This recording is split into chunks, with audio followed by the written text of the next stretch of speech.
Tá, a gente inicia. Tá ótimo, já começou a gravação, então vamos lá.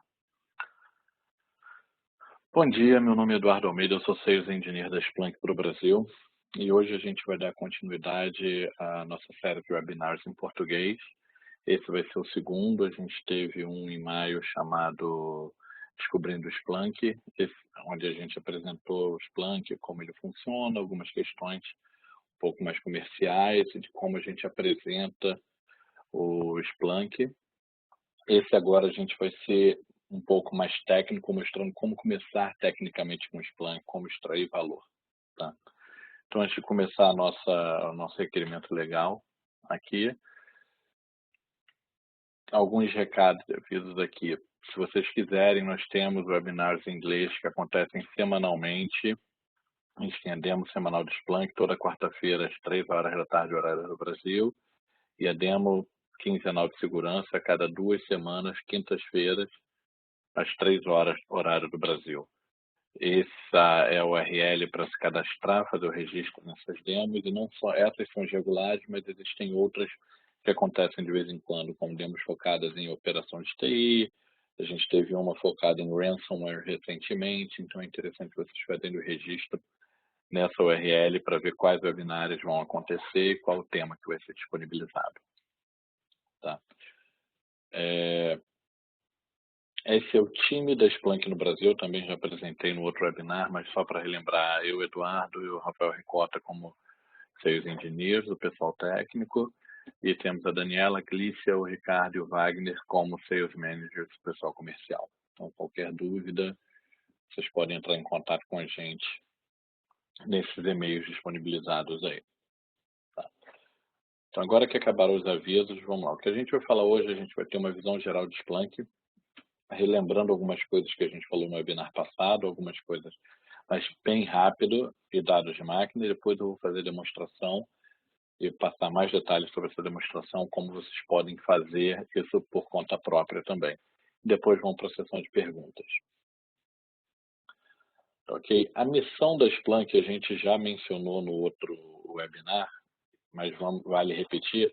A missão da Splunk é tornar os dados de máquinas acessíveis, usáveis e valiosos para todo mundo. O que são esses dados de máquina? Dados de máquina é uma subclasse, vamos dizer assim, do Big Data.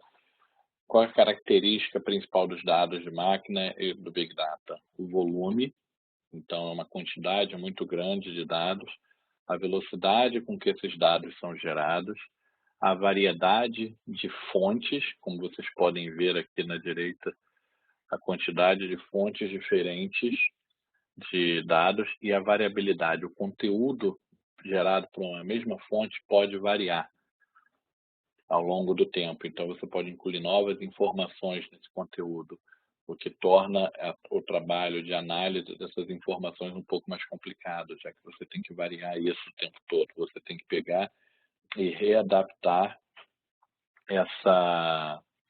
o seu sistema a ler essas novas informações, a entender e interpretar essas novas informações. Tá? O poder do Splunk, a nossa missão é tratar esses dados de máquina, e o poder do Splunk tratar esses dados de máquina vem justamente do fato dele poder coletar dados de qualquer lugar e ser capaz de buscar e analisar todas as informações contidas nesses dados, e também o fato dele poder obter inteligência operacional em tempo real a partir desses dados. Isso é o que a gente chama de inteligência operacional. Nós temos umas 5 áreas principais de atuação, que seriam o desenvolvimento de aplicações, operações de TI, segurança, compliance, conformidade e fraude, análise de negócio, internet das coisas e dados industriais. O Splunk, como plataforma para inteligência operacional, consegue interpretar esses dados de máquina, trazer e responder perguntas ou atuar para gerar informação baseada nessas 5 áreas de atuação. E não só diretamente pelo Splunk, mas também nós temos também uma plataforma de desenvolvimento, suportando a REST API e também SDKs para desenvolvimento de aplicações para facilitar a obtenção dessas informações ou ainda para gerar informações adicionais. A gente já falou isso daqui no webinar passado, Os dados de máquina, como a gente já mencionou, vêm de qualquer origem, tipos diferentes e volume, independente do volume. Então, você tem aqui diversas fontes que podem estar tanto no seu data center local, numa nuvem privada sua, por exemplo, na AWS, ou não AWS, numa nuvem privada sua, que você tenha colocado num data center, por exemplo, ou ainda numa nuvem pública como a AWS, Azure e coisas do gênero, Google Cloud. Tá? E você pode fazer qualquer tipo de pergunta a esses dados, seja buscas ad hoc ou buscas individuais para pegar uma informação específica, ou gerar monitoração, itens de monitoração e alertas, relatórios e análises, criar dashboards, ou ainda usar plataformas de desenvolvimento para criar informação adicional. Certo? Nós temos basicamente, isso também já foi mencionado, o Splunk Enterprise, o Splunk Cloud.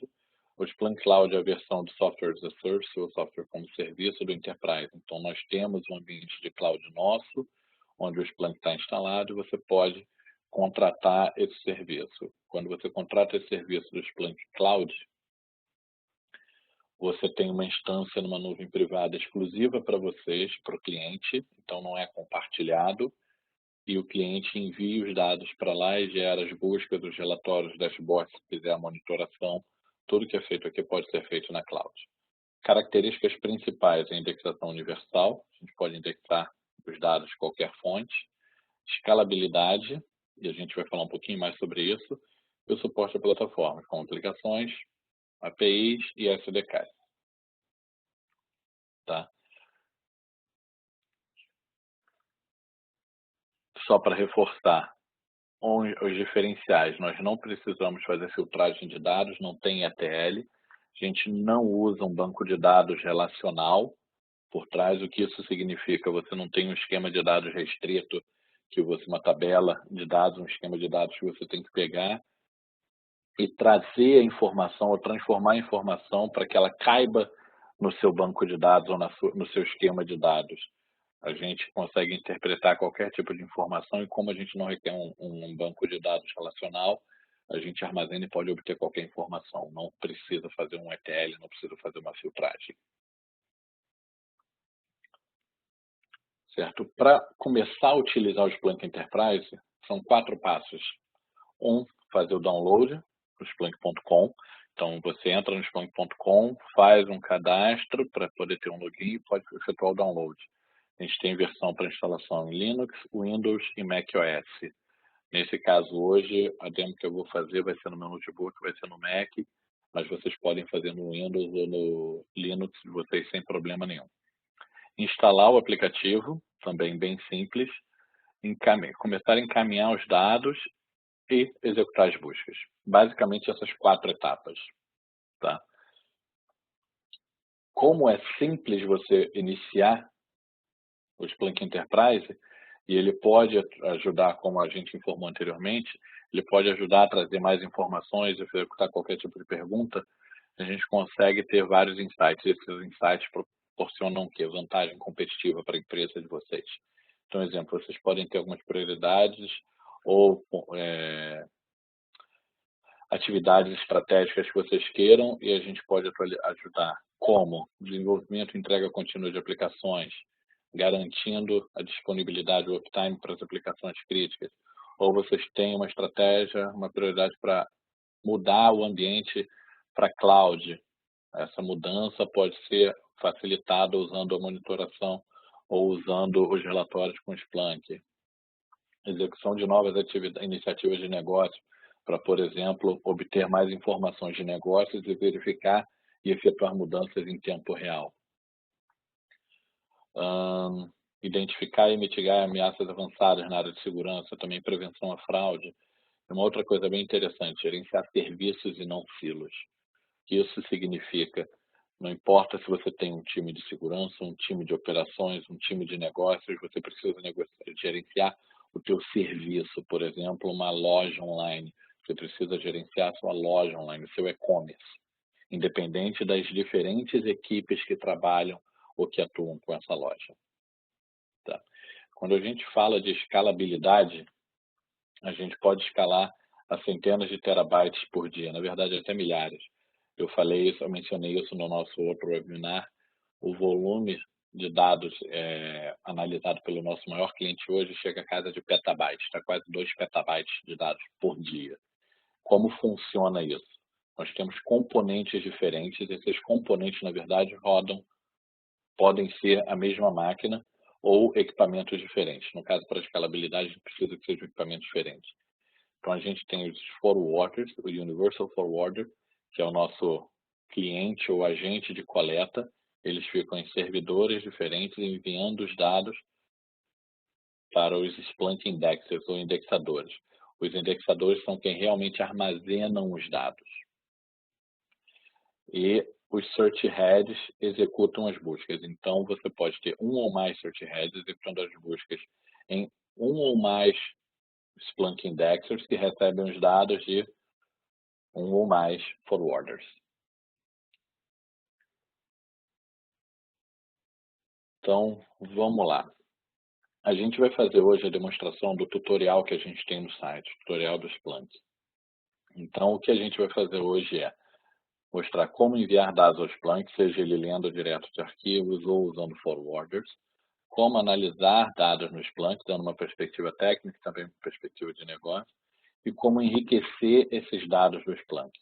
Vocês podem lembrar, no webinar passado, para quem assistiu, a gente teve uma informação que eu mostrei dados adicionais que não estavam no log. É justamente esse enriquecimento. A gente pode obter isso a partir de bancos de dados externos ou de arquivos externos. A gente vai mostrar como fazer isso com o arquivo CSV nessa demo de hoje. Essa demo está disponível na nossa documentação, no nosso site, então vocês podem vir ou procurar por Splunk Search Tutorial no Google, no Bing, que vai cair, vai levar esse site, e lá vai ter o link para baixar esses 2 arquivos que são os que a gente vai usar. Os dados de tutorial e a tabela de preços para enriquecer os dados que a gente vai fornecer. Para que vocês vejam como são esses dados, eu tenho aqui, descompactei esse arquivo tutorial data.zip, e você vê que você tem 5 diretórios com um arquivo aqui, um nesse aqui, e 2 arquivos. Um é o Secure Log, que seriam os logs de login do Linux, nesses servidores meio server e os 3 servidores web. O Vendor Sales são arquivos de atividade de venda dos parceiros.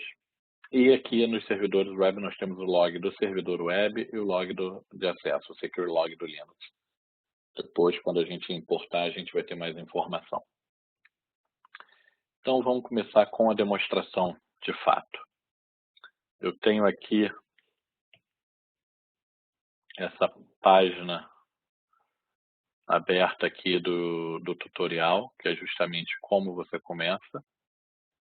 Então, vocês podem, quando você vai naquele link que eu passei, vocês caem nessa informação inicial aqui, com as subdivisões, quais os capítulos, e vocês podem refazer esse tutorial por conta própria depois, usando essa informação. E a gente vai começar aqui fazendo o seguinte. A gente vai começar descompactando o arquivo, fazendo a instalação do Splunk. Então, vocês vão ter todo o passo a passo. Eu tenho o arquivo aqui.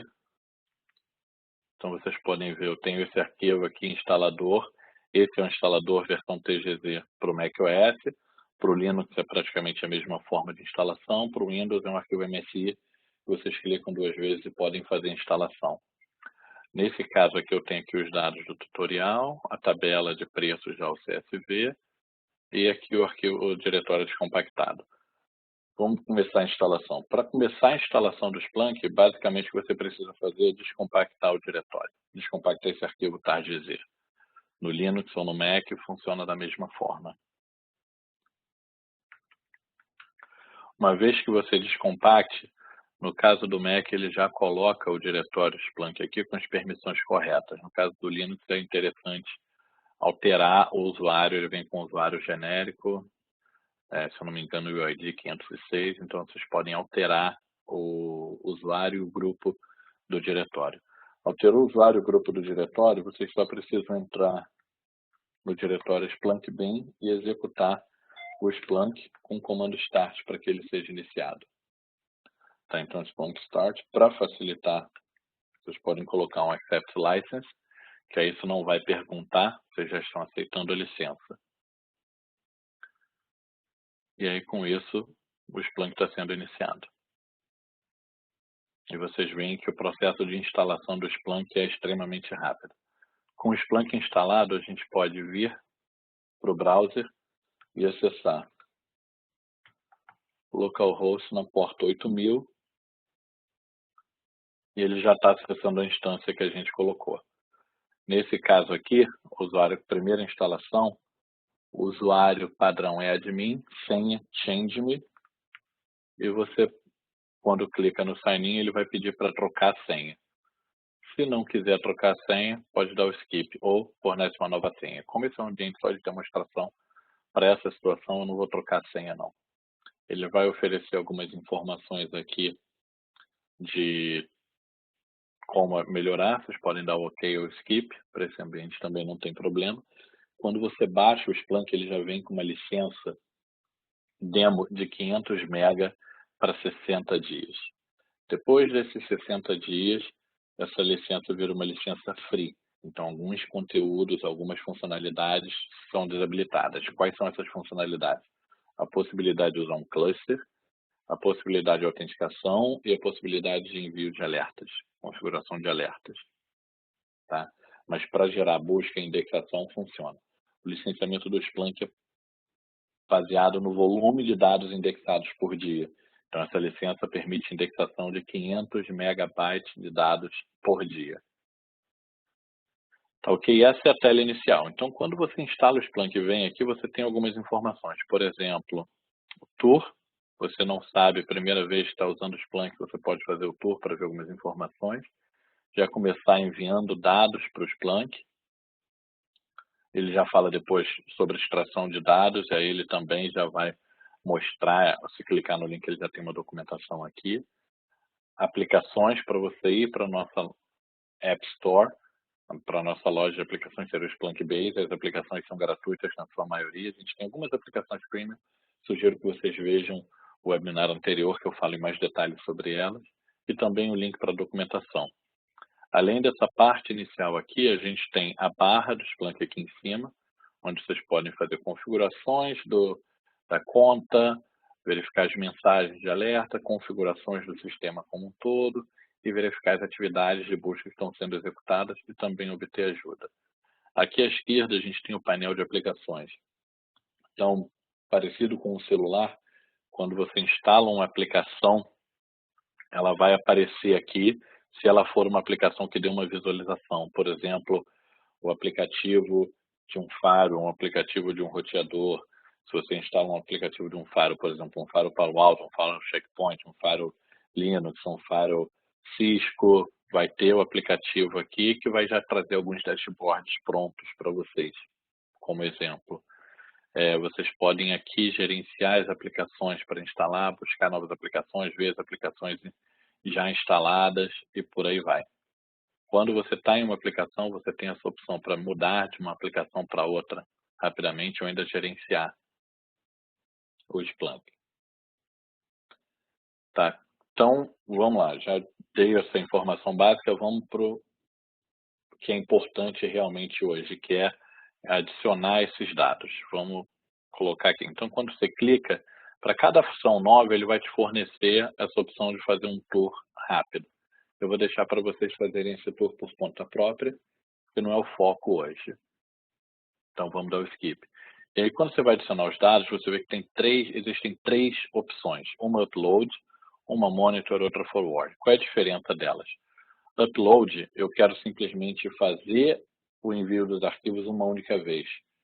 Por exemplo, vocês fizeram o registro para esse webinar, eu posso simplesmente pegar o log com os dados de vocês para analisar de onde vocês vieram, quais são as empresas, em que estado vocês estão, usando o upload, já que é uma informação única, eu preciso de uma única vez.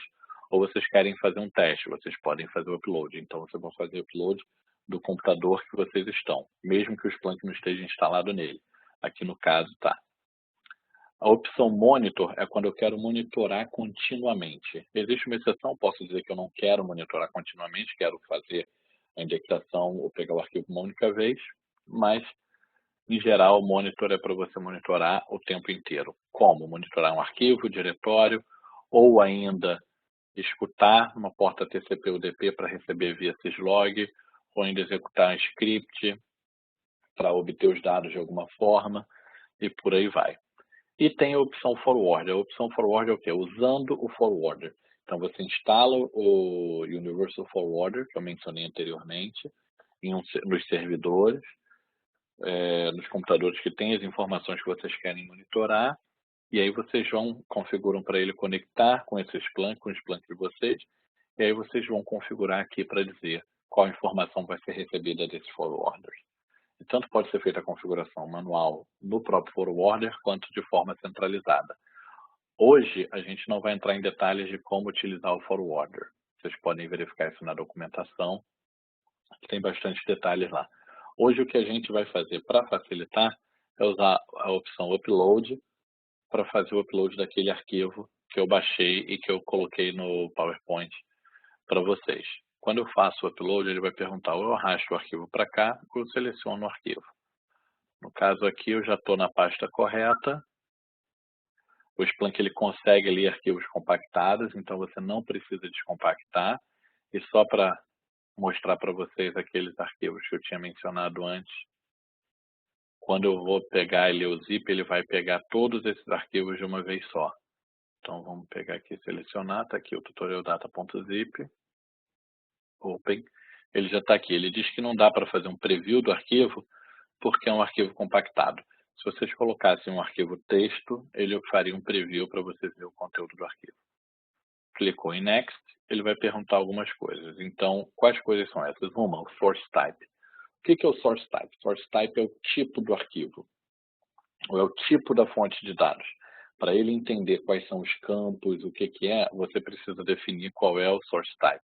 Nós temos alguns Source Types já definidos que podem ser utilizados, por exemplo, alguns aqui para aplicação, ou para banco de dados, e-mail, miscellaneous, network security, sistemas operacionais, dados estruturados e web. Ou eu posso criar um source type novo, mas nesse caso aqui, para esses dados do tutorial, ele vai entender, ele vai identificar o source type de cada tipo de arquivo automaticamente. Então, posso deixar como automático.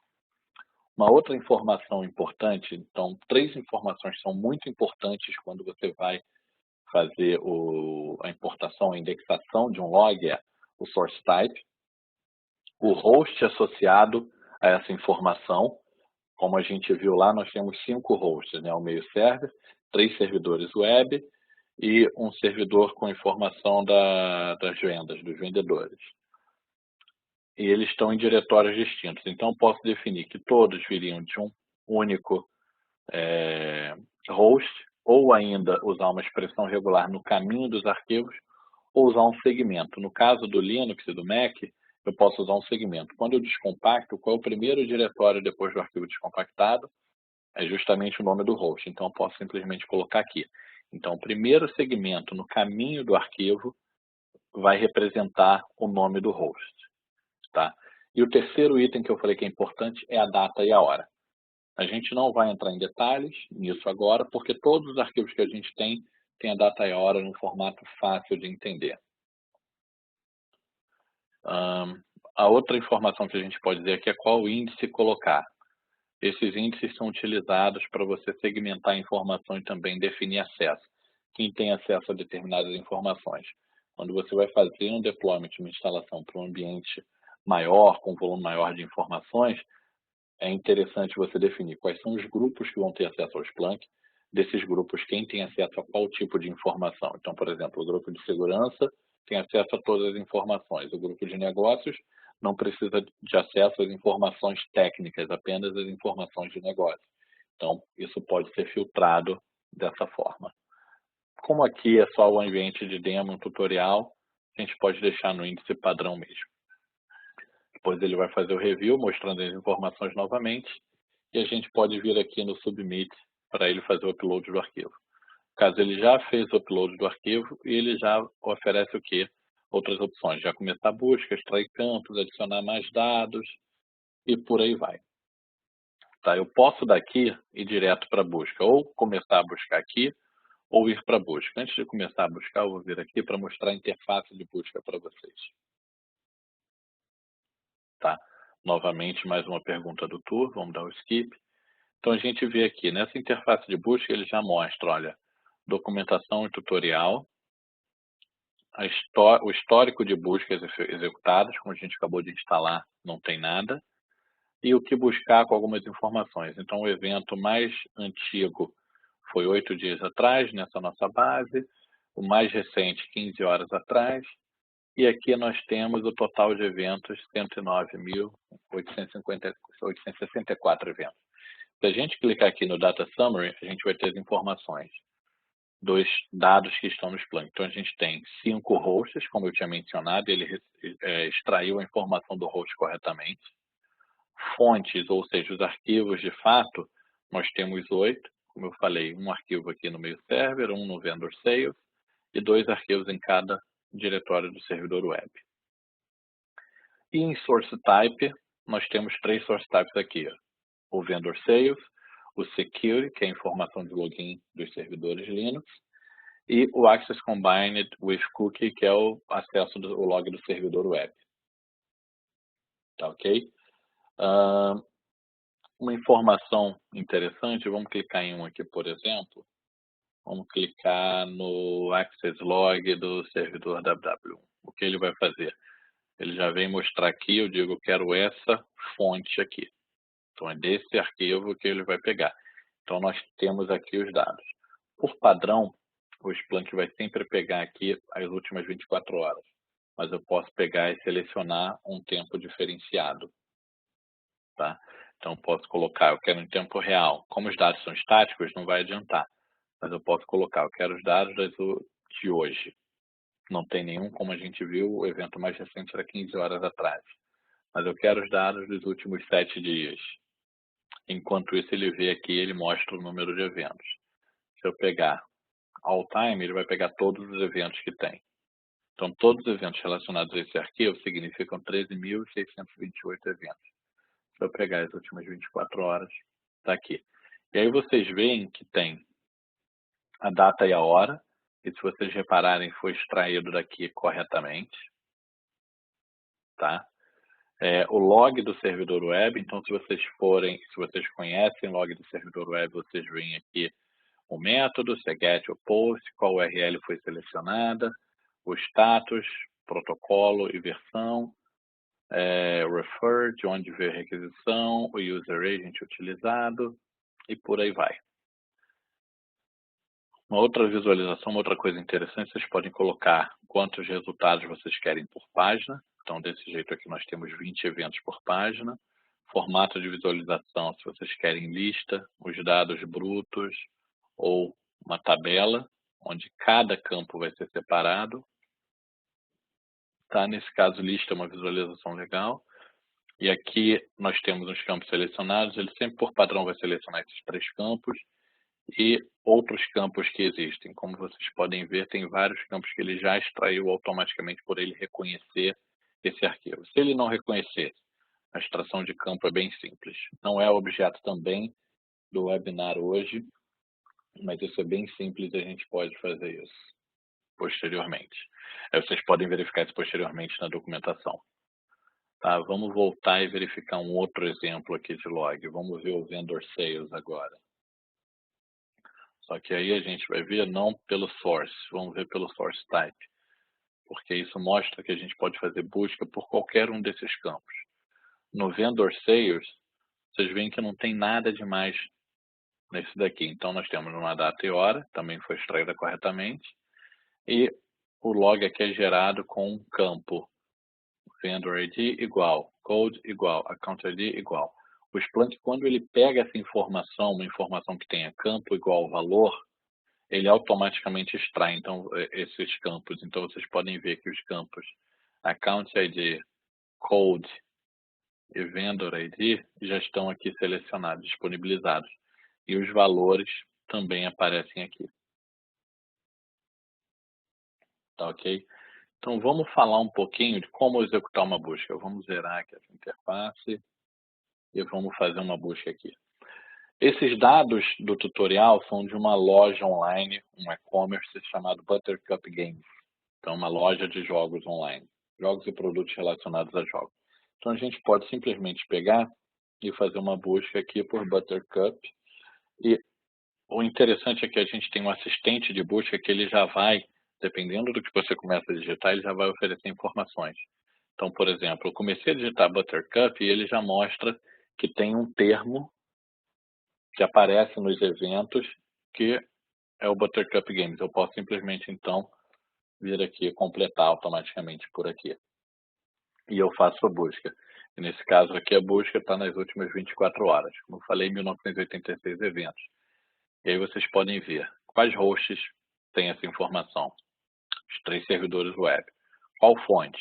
Os logs dos servidores web especificamente, não do Linux, não o Secure Log do sistema operacional.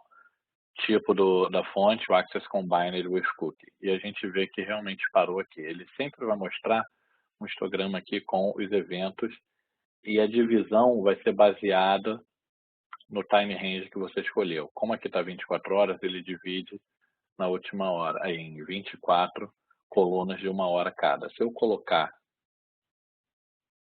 todo o tempo, ele também está separando. Ele começou com 1 hora, agora ele está 1 dia por coluna, porque nós temos vários dias. 8 dias de dados aqui. Tá? E você pode fazer o zoom para um determinado período específico, ele já coloca aquele período. Vamos começar, vamos fazer uma outra busca aqui. Eu já busquei por Buttercup Games. Vamos fazer uma busca aqui, agora por um campo. Olha só, eu tenho aqui, começar a digitar Category, ele já vem aqui para Category, mas eu quero um Category ID. Então, vamos fazer a busca aqui por Category ID. Ele vai mostrar tudo que tenha, como eu já falei, Category ID aqui na informação. E se vocês olharem, eu tenho, olha, Category ID igual a Shooter. Por isso, eu tenho o campo Category aqui. Category ID aqui já detectado e extraído. Tá? Uma coisa interessante para visualizar, eu vou mostrar depois, que é o código do produto, quando eu tenho uma URL com código de produto. Mas vamos lá. Vamos dizer na parte técnica aqui, eu sei que aconteceram alguns erros no site enquanto os usuários estavam tentando navegar. Como eu posso obter informação por esses erros? Eu posso simplesmente vir aqui por Buttercup Games, que é o site, e eu posso buscar por erros. Eu quero buscar por qualquer coisa que tenha erro, ou fail, aí pode ser fail, failed, failure, um monte de coisa. Então eu posso simplesmente botar asterisco. Ou ainda eu posso ter um erro severo que aconteceu. Eu posso colocar informação aqui. Tá? O AND, vocês viram aqui que eu não coloquei um AND para fazer a busca, porque o AND sempre é implícito. Então estou fazendo a busca, qualquer coisa que tenha Buttercup Games e erro, ou fail, qualquer coisa, ou severe. A precedência aqui sempre é o que está entre parênteses. Então vamos fazer a busca e a gente vê aqui que os erros são todos, quando aparece erro, é sempre no log web. E normalmente são erros relacionados à ação no carrinho de compras. E aí eu posso fazer essas verificações posteriormente. Tá? Mas vamos fazer uma outra busca. Vamos fazer busca usando os campos, como eu tinha mencionado anteriormente. Então vamos começar com source type. Aí eu vejo que ele já me mostra todos os source types possíveis.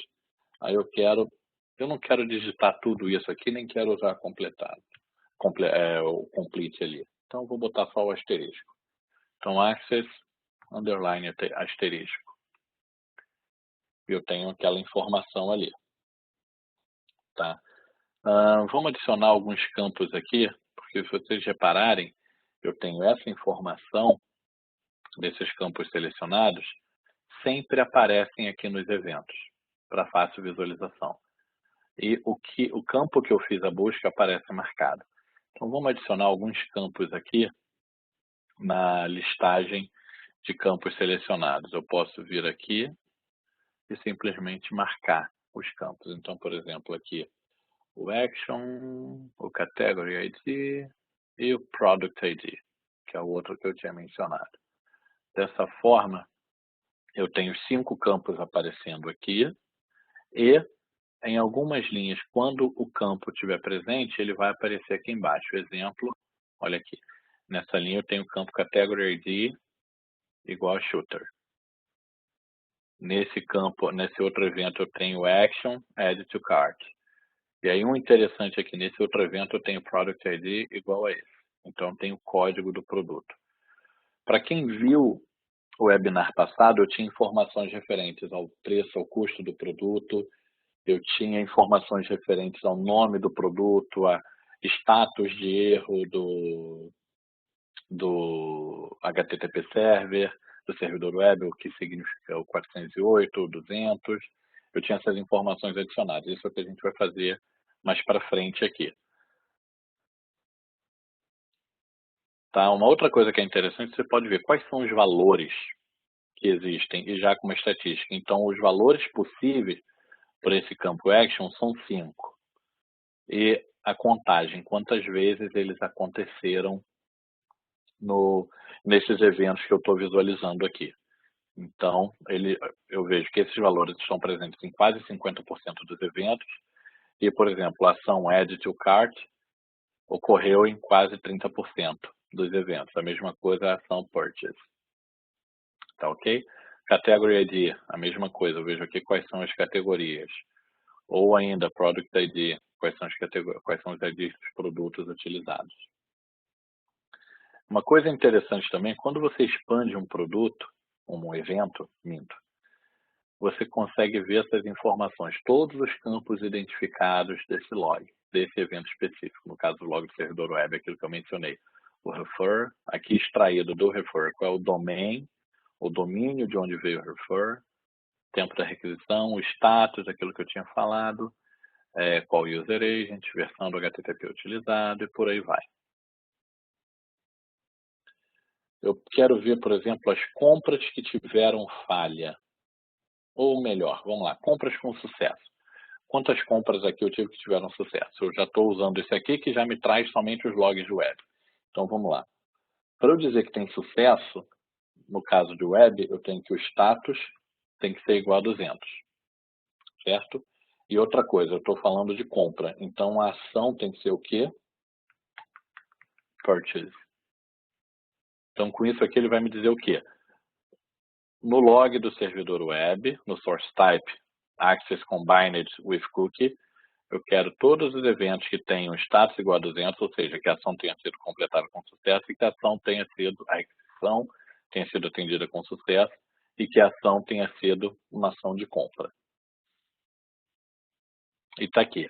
Nesse todo o tempo, eu tenho que foram 5.224 eventos, ou 5.224 compras com sucesso nesse range de tempo que eu tenho informação aqui, nesses 8 dias que eu tenho informação. Se eu quiser compras com falha, como é que eu faria compras com falha? Qualquer resultado que não tenha sido 200 já significa uma falha. Então, posso botar a exclamação aqui. Então, qualquer outro status, novamente, web, aqui web, ação compra, mas qualquer outro status que não seja 200.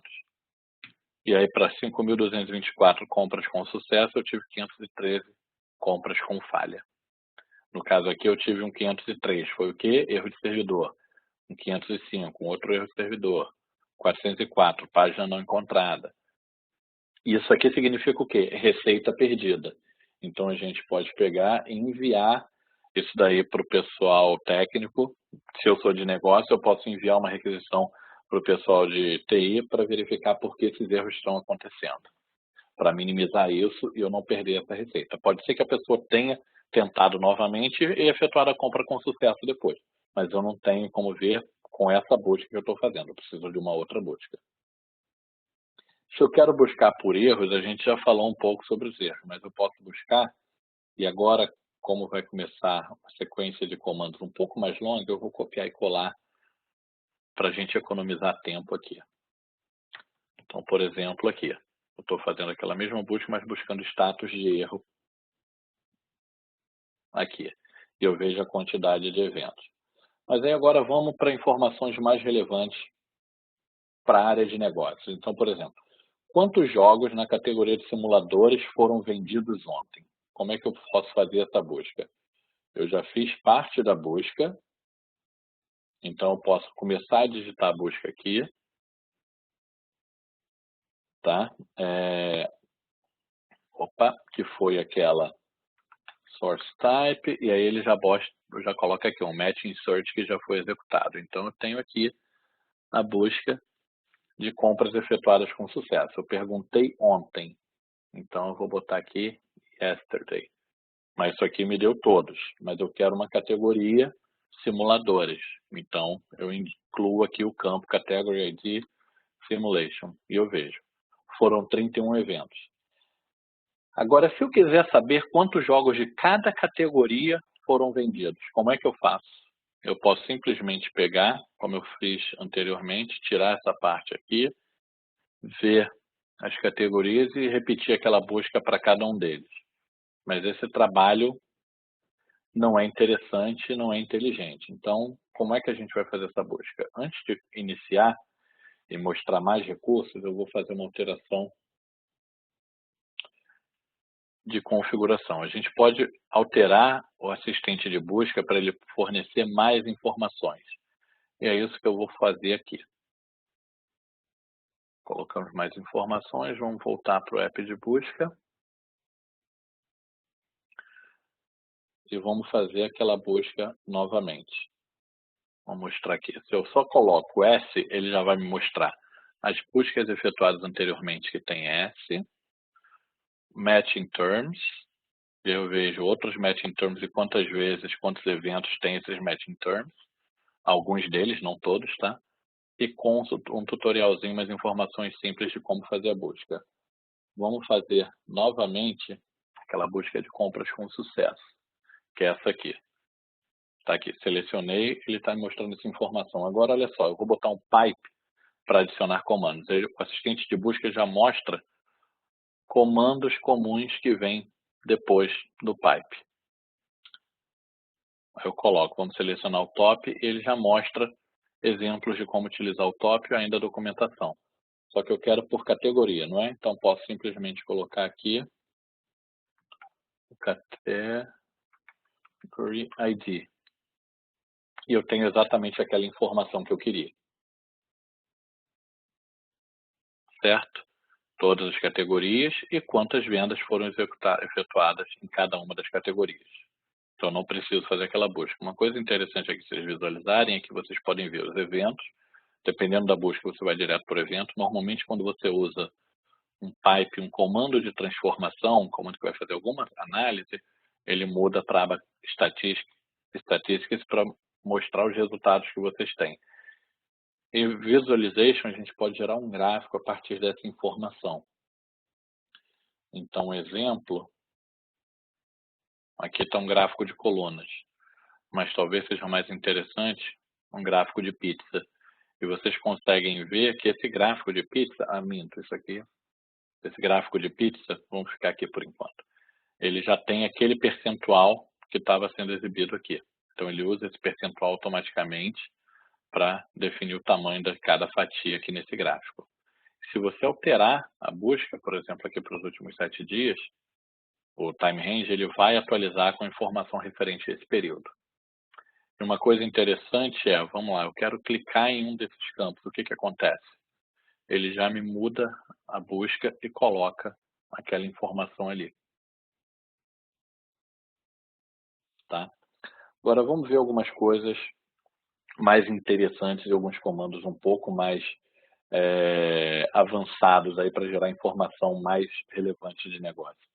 Vamos dizer que eu quero saber quem é o meu comprador mais frequente e quais produtos ele comprou. Eu posso executar essa busca de duas formas. Eu vou fazer primeiro da forma mais complicada.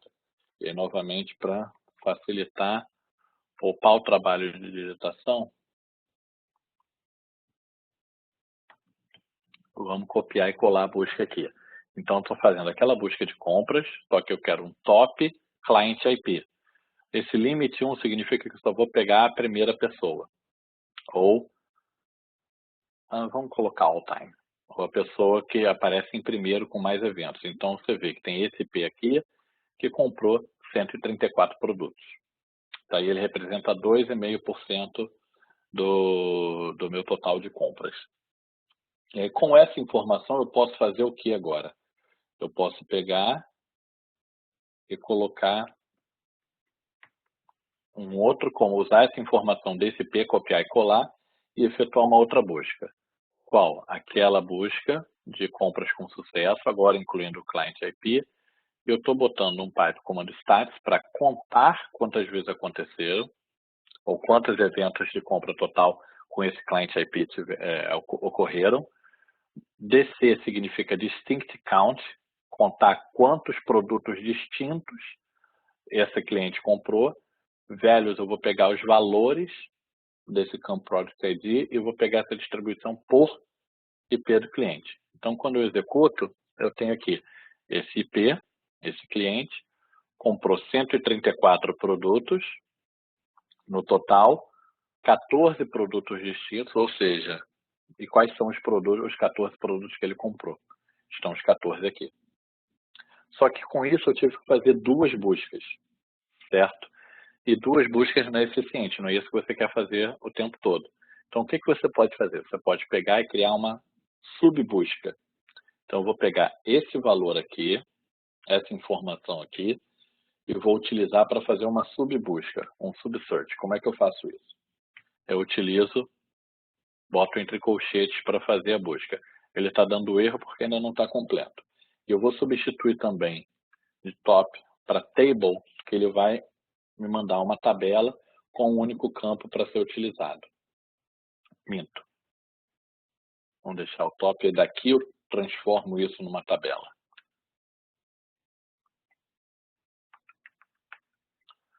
Tá? E isso aqui vai ser minha subbusca. Vamos consertar isso aqui. Aí agora o que eu vou fazer? Eu vou pegar aquela segunda busca e vou executar novamente. Como?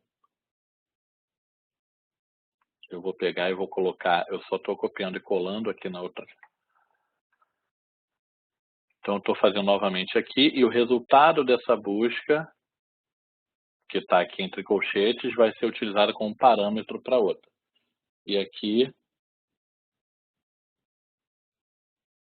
eu vou pegar e fazer a contagem do mesmo jeito que eu fiz.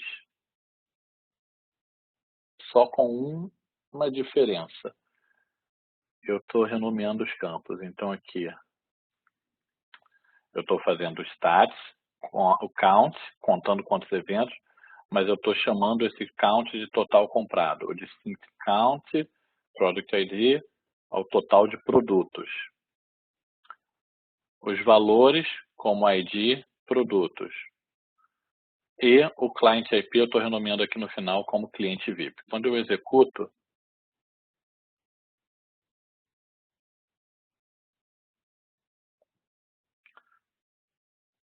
tem um erro aqui que quando você faz uma subbusca, você tem que incluir o comando search. O comando search ele é automaticamente incluso aqui no começo, mas quando você usa subbusca, você tem que colocar ele explicitamente. Então vamos lá. Está aqui, a mesma informação que eu tinha gerado antes, mas agora em uma busca só. E aí você pode pegar e usar essa informação de outra forma. Por exemplo, salvar um relatório dessa forma. Tá? Vamos passar para a parte de lookup agora, como enriquecer esses relatórios. Então, um dos outros arquivos que você busca, que eu enviei, é aquele prices.csv, que eu mostrei. Então, você vê que aqui é um arquivinho simples, com o ID do produto, o nome do produto, o preço de venda e um código. E eu vou utilizar essa informação aqui de que forma? Eu vou criar um lookup. O lookup é justamente para importar esse arquivo e tornar ele usável dentro do Splunk. Então, vou adicionar uma tabela de lookup. Eu posso definir o aplicativo. No caso, o aplicativo vai ser o de busca mesmo. Se vocês estiverem fazendo algum outro aplicativo, vocês podem colocar. Seleciona o arquivo para fazer o upload e diz o nome do arquivo que você vai colocar. Nesse caso, vai ser o mesmo price.csv. Save e está lá. Uma coisa que é interessante vocês verem é sharing. Quem pode usar? Do jeito que ele está aqui, apenas eu, usuário admin, no aplicativo de busca posso usar. Mas vocês podem tornar esse lookup disponível para uma aplicação ou todas as aplicações. Nesse caso, vamos deixar ele global para todas as aplicações. Depois de fazer o lookup, você tem que fazer uma definição de lookup. É como ele vai utilizar essa informação. Então, a gente vai novamente aqui, vamos botar prices lookup, o nome. Eu digo, ele é baseado em tipo em arquivo, eu seleciono qual é o arquivo. Então, dessa forma, eu já posso chamar um lookup, usar o comando lookup para chamar esse prices lookup. Não preciso configurar essas informações para esse exemplo aqui, então posso salvar. Vamos gravar novamente aqui as permissões, vamos botar ele para todos os aplicativos. E agora eu quero que esse lookup seja automático. Como eu faço isso? E o que significa isso? Não preciso chamar o comando lookup para extrair o valor. Eu venho direto aqui para adicionar um lookup. Eu digo, aqui na busca, como eu vou fazer? Então, vamos chamar aqui de o nome auto lookup prices. A tabela de lookup que eu vou usar é aquela prices lookup. Eu vou aplicar para um source type. Qual source type eu vou utilizar? É o... Só um minutinho aqui que eu vou copiar. É o access combine with cookie. E aqui eu coloco quais são os campos. Então, eu defino qual é o nome do campo no arquivo price.csv e no meu arquivo, nos meus dados, nos dados do meu evento, no caso desse source type, que é o product ID. E quais campos eu vou adicionar e que nome eu quero dar. Então, por exemplo, na minha tabela de lookup, o nome do campo, do nome do produto, é product underline name, mas eu quero chamar, quando ele aparecer, nos eventos de product name com N maiúsculo e sem underline. Eu quero adicionar uma outra informação, a informação de preço. Então, eu quero que o campo preço, seja utilizado e também seja chamado de preço. E se eu tiver já esse campo, eu quero sobrescrever ele. Vamos gravar isso e novamente tornar isso público, todas as aplicações. E vamos mostrar como fica essa informação agora. Quando eu vou fazer a busca, eu tenho aqui, vamos botar para todo o tempo, e vamos fazer uma busca aqui de source type.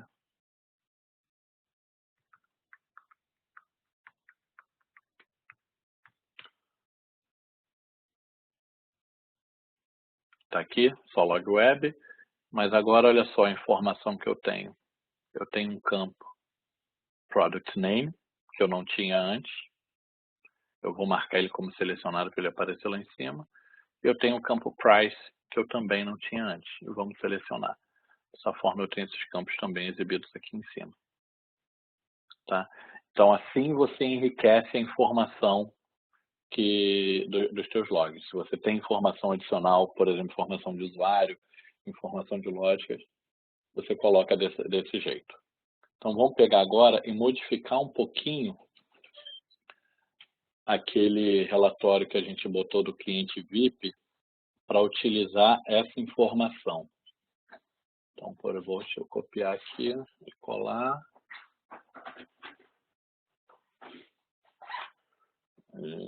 Só não copiar aspas e pronto. Tá aqui, agora ao invés do ID do produto, eu estou mostrando o nome do produto.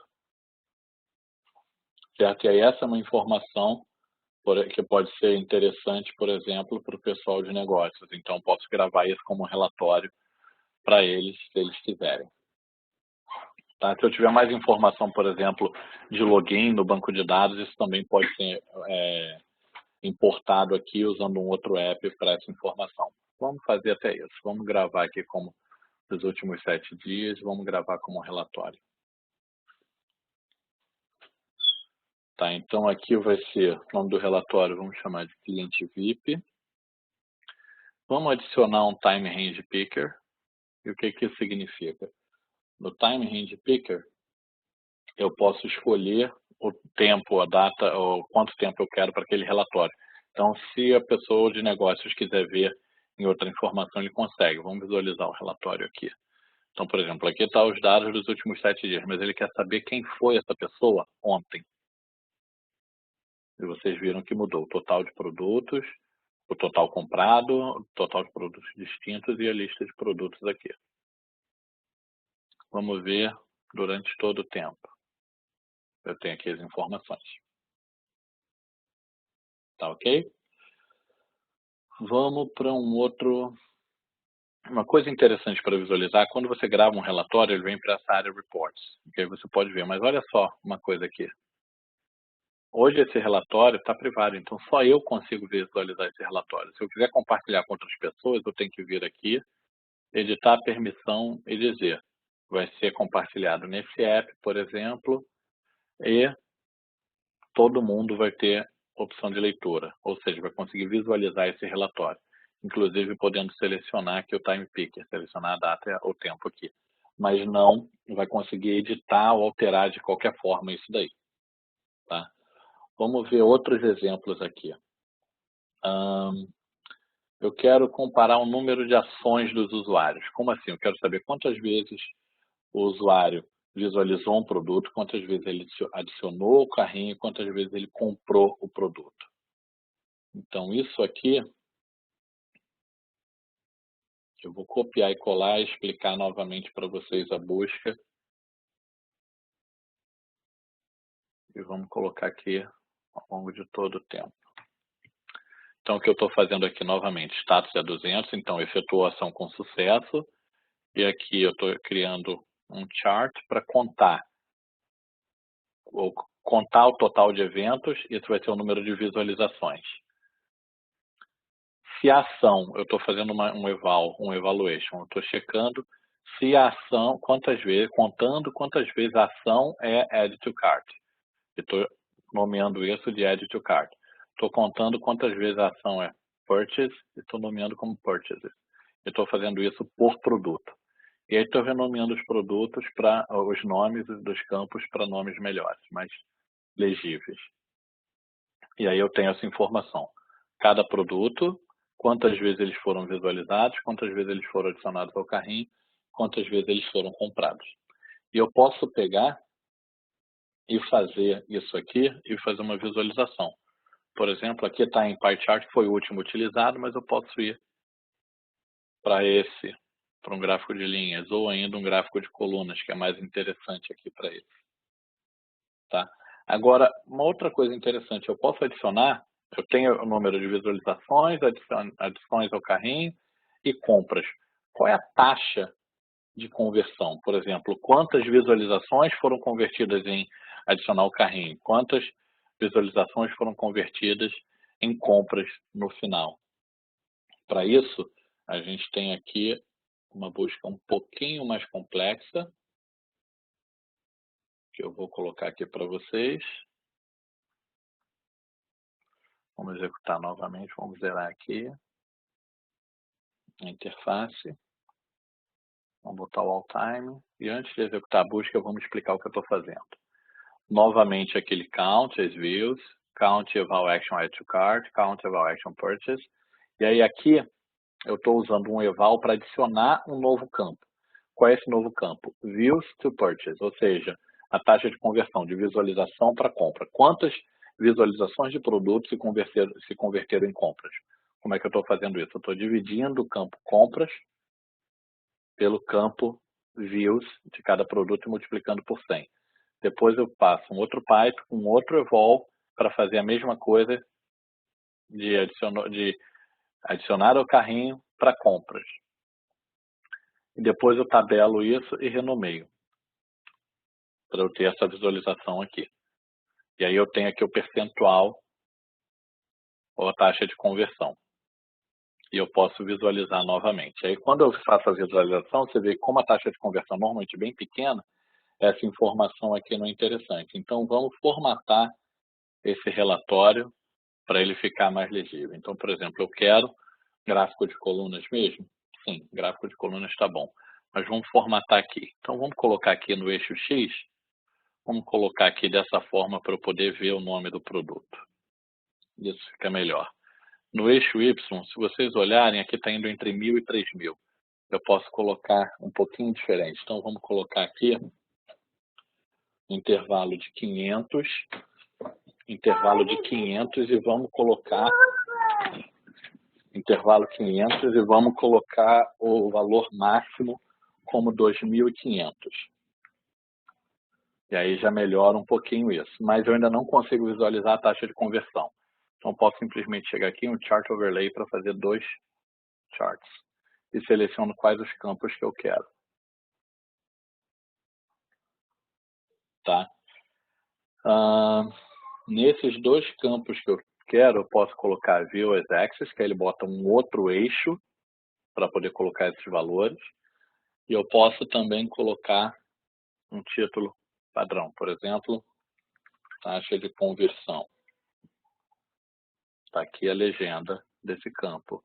Mesma coisa, aqui intervalo, eu vou colocar 20 e o valor máximo como é percentual, 100. E aí vocês têm essa informação. E esse aqui está um gráfico interessante, que é as ações com as taxas de conversão. E isso para o pessoal de negócios é bem interessante. Então vamos gravar isso como um relatório. Esse relatório vai ser ações com taxas de conversão. Gravei o relatório. Vamos deixar ele do jeito que está agora, só visualizar se quiser, mas vamos deixar do jeito que ele está. Tá, e vamos para a busca. A gente passou um pouquinho do tempo, então eu vou precisar acelerar. Um outro relatório interessante é quais produtos foram comprados ao longo do tempo. Vamos colocar aqui, nos últimos 7 dias, essa busca. O time chart ele faz um pouco do status, mas ele já ajusta uma sequência temporal. Então, estou contando aqui, onde a ação é igual a purchase, por nome do produto. Use null, se não tiver o campo, ele colocaria. Eu estou fazendo com esse comando aqui, com essa opção, estou fazendo ele não usar. E use other, se eu tenho mais de 10, ele colocaria todos os outros agrupados num outro campo chamado other. Eu também não quero isso, então tenho essa informação. Então tenho isso daqui. Ou vamos botar ao invés de 7 days, vamos colocar previous week. Eu tenho aqui os campos da semana anterior. Certinho. Aí vamos gerar um relatório também. Vamos botar aqui uma visualização, só que ao invés de colunas, linha é mais interessante. E aí vamos formatar esse gráfico também aqui. Vamos lá, do jeito que ele está aqui, vamos colocar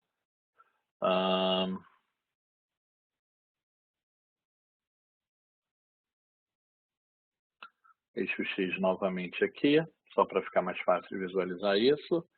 Eixo Y, vamos colocar intervalo 10, eu acho que já está interessante ao invés daquilo. E vamos botar a legenda aqui no topo ao invés da direita para ficar mais fácil, mais legível também. E pronto, eu tenho essa informação.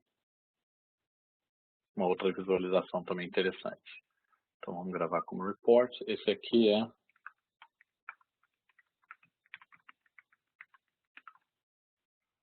produtos comprados ao longo do tempo. Eu tenho outro relatório aqui. Tá? Uma outra coisa interessante que a gente tem é o chamado Sparkline, ou que mostra o padrão de compras para eventos individuais. Vamos gerar um relatório de padrão de compras também. Isso é interessante que tem um comando para fazer isso automaticamente. Então você não precisa fazer manualmente. Vamos botar ao longo do tempo. Então o que ele faz aqui, ele vai fazer um chart, ou seja, botar na forma de uma tabela, de um gráfico. Já o Sparkline da contagem, ou seja, total de eventos, chamando de padrão de compras, por categoria. Então quando eu faço a busca, esse é o Sparkline. Então ele mostra ao longo do tempo como é que foi o padrão de compras de cada categoria. E esse é um outro relatório que é interessante para o pessoal de compra, para o pessoal de negócio. Então, padrão de compras aqui. tá? Uma vez que a gente tem os relatórios, o que é interessante a gente fazer? Um dashboard. Como é que a gente pode fazer um dashboard? De várias formas. Posso vir aqui em dashboard, então skip e criar um dashboard novo. A gente já tem alguns aqui pré-criados, mas ou pode criar a partir de uma busca. Então vamos fazer uma busca para começar. Então, exemplo aqui, eu quero saber as categorias top da semana passada. Então, posso fazer essa busca a gente já efetuou. Vamos botar aqui Previous Week, para a semana passada. Eu tenho esse relatório, só vamos colocar esse relatório aqui como um gráfico de pizza. Eu tenho essa informação aqui. Eu quero gravar isso agora como um painel no dashboard. Então, eu tenho um dashboard aqui, que eu vou chamar de Buttercup Games Compras. E aí, eu vou chamar esse painel específico de Top Categorias. Gravei, vamos visualizar o dashboard. Então, ele já tem esse dashboard aqui. Mas esse dashboard fica bem estático. Então, o que você pode fazer? Você pode editar para colocar outras informações. Por exemplo, aquela informação que a gente viu do relatório, de selecionar a data, eu posso fazer a mesma coisa aqui, simplesmente adicionando isso. Adicionei um input, esse input é o time, ele vai me colocar um time picker. Eu posso pegar e colocar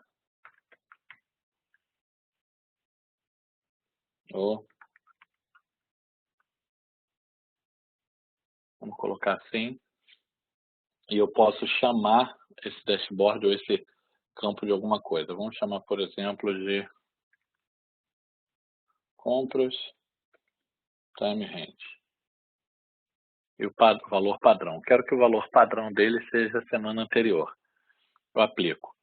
Aí eu tenho isso aqui. Como é que eu faço um link disso daqui com o relatório? Eu venho aqui na busca, para editar a busca, eu digo que o time range vai ser esse time picker que eu coloquei no dashboard. Então, com isso, o dashboard está gravado, eu venho e seleciono aqui. A qualquer momento, eu tenho o valor atualizado. Tá? Mas só um painel no dashboard não é interessante. Então, vamos adicionar uns outros painéis aqui. Então, vamos botar uns outros painéis aqui no dashboard. Como é que eu faço isso? Eu venho aqui, Add Panel, e seleciono aqui New from Report. E aí ele tem aqui alguns dos relatórios que eu tenho. Então, por exemplo, eu quero visualizar o padrão de compras. Adicionar no dashboard. Você vê que ele vai adicionando embaixo. Eu quero adicionar o número de ações com taxa de conversão. Está aqui. Esses dashboards estão bons, já está ok. Mas eu quero outra formatação. Está aqui. E vamos dizer que esse dashboard já está ok. Gravo e eu tenho essa informação. Se eu quisesse linkar essas buscas também com Time Picker, eu podia, mas não vamos fazer isso nesse momento, não. Então é assim que você cria o painel e organiza o painel. Bom, basicamente a demo, o tutorial era isso que eu tinha para mostrar para vocês. Como a gente excedeu o tempo, eu não vou parar para responder nenhuma pergunta nesse momento. Tá? Algumas das perguntas da Daniela já respondeu. Eu vou pegar as perguntas, algumas delas eu vou acabar colocando na... Só tem uma pergunta aqui que parece que não foi respondida. Analisando um contexto de conexões TCP/UDP, é possível extrair a captura de um dado pacote a fim de ter uma gravação de uma dada ocorrência do ambiente? Sim, é possível efetuar a captura de pacotes TCP e UDP. A gente tem um aplicativo chamado Stream, que faz exatamente isso. É bom você ir no Splunk Base e verificar essa informação lá. Que aí ele tem a documentação do pacote, como utilizar esse aplicativo. Como a gente não tem mais perguntas, a gente encerra por hoje. Tá? E daqui no mês de agosto a gente vai ter um outro webinar. Quando eu tiver a data, eu vou informar para vocês. A gente vai enviar um novo convite para vocês. Muito obrigado, bom dia e até a próxima.